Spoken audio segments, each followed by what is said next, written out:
እንደ ሊቅ ማሰብ የአእምሮ አቅምን እጅግ ለማሳደግ የሚረዱ ሚስጥሮችን ማወቅ ትፈልጋላችሁ? አሁን ከሆነ መልሳችሁ ቪዲዮውን እስከመጨረሻው እዩት። አንስታይን፣ ዳቪንች፣ ቴስላ እነዚህ 3 የአእምሮ ስልቶችን ተጠቅመው ነው እዚህ ደረጃ የደረሱት። እንዲሁም በታሪክ ውስጥ ታላላቅ ሰዎች ተርታ ለመመደብ አዋቂ ሆኖ መወለድ አይጠበቅባችሁም፣ አያስፈልግም። ዋናው ጉዳይ መርሁን ማወቅ ነው። ለዛም ነው የነበረው እንደ ቴስላ ያሉ ሰዎች የላቀ አስተሳሰብ ውስጥ የገባው። አንስታይን፣ ዳቪንች፣ ቴስላ ከሁሉም ሰዎች የተለየ የራሳቸው የሆነ የአእምሮ ስልት ስለነበራቸው ነው። ለራሳቸው የተለየ የአእምሮ ስልት ተጠቅመው ነው እዚህ ደረጃ የደረሱት እንጂ ሲወለዱ አዋቂ ጠቢብ ሆኖ ስለተወለዱ አልነበረም። እናም ዛሬ እነዚህ ሰዎች ጠቢብ ያደረጋቸውን የአስተሳሰብ ስልት እነግራችኋለሁ። እነዚህ ቀላል ልምዶች ችግሮቻቸውን ለመፍታት፣ ፈጠራቸውን ለመፍጠር፣ ዓለምን ለመቀየር ተጠቅመዋቸዋል። ቪዲዮውን እስከ መጨረሻው እዩት። ቪዲዮ ቫይራል እየወጣ ስላልታየልኝ ሰብስክራይብ አድርጉ። ቪዲዮ ከተመቻችሁም ላይክ በማድረግ ተባበሩ። እየተባበራችሁ ላላችሁ በጣም ነው የማመሰግነው። ወደ ቪዲዮአችን እንመለስ። አንደኛው የመጀመሪያው ጀማሪ አእምሮ። ለዘላለም ለማወቅ ጉጉት ይኑር። መጀመሪያ ጀማሪ አእምሮ ስልህ ምን ማለት ይመስላችሁ? በቀላሉ ለመናገር በጣም ብልህ ሰዎች ብዙ ጥያቄ ይጠይቃል። በጣም ብዙ ሁሉንም አውቃለሁ ብለው አያስቡም። አዋቂ ሲባሉ ሁሉንም ነገር አውቃለሁ አይሉም። በአንድ ወቅት ሶቅራጥስ እንዲህ ብሎ ነበር፣ እኔ የማውቀው አለማወቄን ነው ብሎ ነበር። አስተውሉ፣ ሶቅራጥስ ምንም የማያውቅ ሰው ስለነበር አይደለም፣ ሁሌም አእምሮን ለጥያቄ ክፍት ለማድረግ ነው እንደዚህ ብሎ የተናገረው፣ እኔ የማውቀው አለማወቄን ነው እንጂ ብዙ ጠቢብ ንግግሮችን የተናገረ የግሪክ ሰው ነው። እና ምን ልላችሁ መሰላችሁ? አእምሯችሁን ለጥያቄ ክፍት መሆን አለበት። ያልገባችሁን ነገር መጠየቅ። የገባችሁን ነገር ለራሱ ብትጠይቁ የበለጠ ነው የምትረዱት። በጠየቅ ቁጥር የበለጠ ያንን ሐሳቡን በስነ ስርዓት ትረዳዋለህ። እንደ ሊቅ ማሰብ ከፈለክ ሁሌም ነው ሁሉንም ነገር መጠየቅ። አንድ ሐሳብ በመጣ ቁጥር ለምን፣ እንዴት፣ ምንድነው ጥቅሙ ብለህ መጠየቅ አለብህ። እና ዕውቀት ግዴታ ነው። አእምሯችሁን አዲስ በማድረግ እንደ ጀማሪ ሆናችሁ የምታውቁትን ቢሆንም እንደ ጀማሪ ሆናችሁ መማር። አንድ ታሪክ አለ። አንድ ጠቢብ ሰውዬ ጋር አንድ ወጣት ሄደና አባት እንዳንቱ ጠቢብ መሆን እፈልጋለሁ ምከሩኝ ይላቸዋል። ጠቢቡም ናሺ ብለው ይዘውት ባህር ዳርቻ ወሰዱ እና አንገቱን በመያዝ ደፈቁት እዛ ውሃ ውስጥ በሚገርም ቀልጥፍና። ጠቢቡም ለትንሽ ደቂቃ ከያዘው በኋላ አወጣው። ከዚያ ጠቢቡም እንዲህ አለው ወጣቱን፣ ምን አሰብክ እዛ ውሃ ስገባል? አየር አለ። ልክ እንደዛ ዕውቀትንም መፈለግ አለብህ አሉ። እና ዕውቀት ወሳኝ ነው። አረቦች ምን ይላሉ መሰላችሁ? ከስራ ከንግግር በፊት ዕውቀት ይቀርማል ይባላል። ዕውቀት ከሌለህ ልታበላሽ የምትችላቸው ነገሮች በጣም ብዙ ናቸው። ያለ ዕውቀት የምትሰራቸው ነገሮች በጣም ብዙ ናቸው። እና ዕውቀት መፈለግ አለብን። ወደ ቀጣዩ እንሂድ። ሁለተኛ ጥልቅ አስተሳሰብ።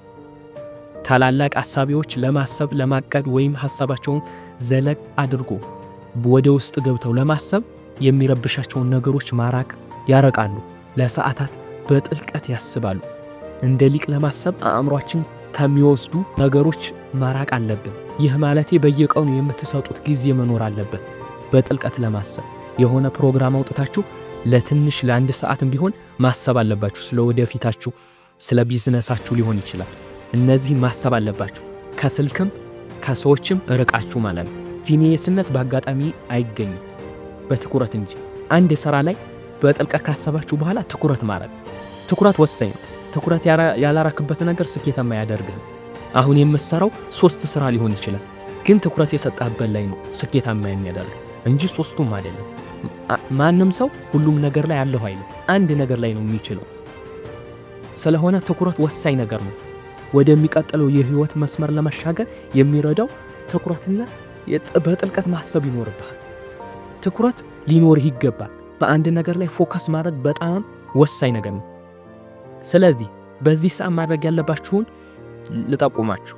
የመጀመሪያው ቅድሚያ የምትሰጠውን ነገር ማወቅ አለብህ። ቅድሚያ የሚሰጡ ጠቢቦች ናቸው ይባላል። መጀመሪያ የምትቀርመው ከማንም በላይ አንተ ነህ። የራስን ህይወት ከቀየርክ በኋላ ሌላውን መድረስ አለብህ። መቅደም ካለባቸው ቤተሰቦች ናቸው ካንተ።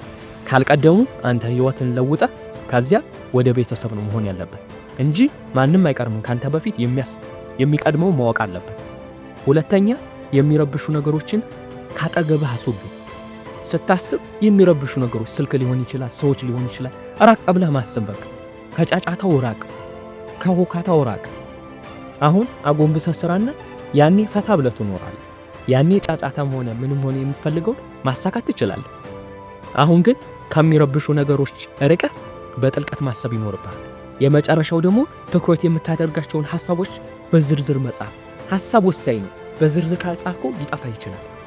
በዝርዝር በመጻፍ ጅልና ወረቀት የያዘውን አይለቅም ይባላል። ስለሆነ ትኩረት እንዳይበታተን ያደርጋል። በወረቀት ጽፈህ ማሰብ ይኖርብሃል።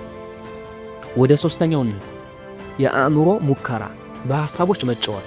በመጨረሻም የአእምሮ ሙከራ የሚባለው አንስታይን ሐሳቦቹን ከመጻፉ በፊት እውን ከማድረጉ በፊት በቅንጭላቱ ያለውን ሐሳቦች ለመፈተን የሐሳብ ሙከራዎችን ይጠቀም ነበር። በሐሳቡ ያስብ ነበር። ያንን ነገር ተግባራዊ ከማድረጉ በፊት በቅንጭላቱ ያስብ ነበር። በጣም ብዙ ሰዓት ያስብ ነበር ይባላል። ብዙ ኃያላን ደራሲዎች የኢማጂኔሽን ክፍላቸውን ብሩህ ያደርጉ ነበር።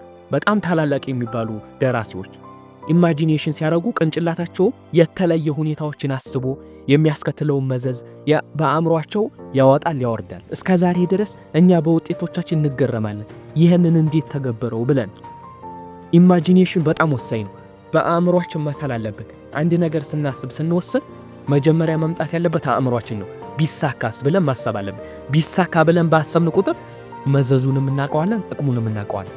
ሁሌም የሆነ ነገር ስናስብ ቢሳካ ብለን ከተሳካ በኋላ ያለውን ነገር ማየት አለብን።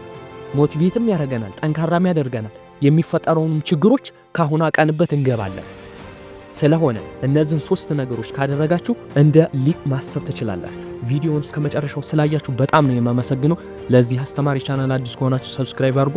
እኔ ከእናንተ የተለየ ሁኜ ሳይሆን ከማያቸው ቪዲዮዎች ከማነባቸው መጽሐፎች ያገኘሁትን ነው። በአንድ ላይ ስኬታማ እንሆናለን። ይመቻችሁ።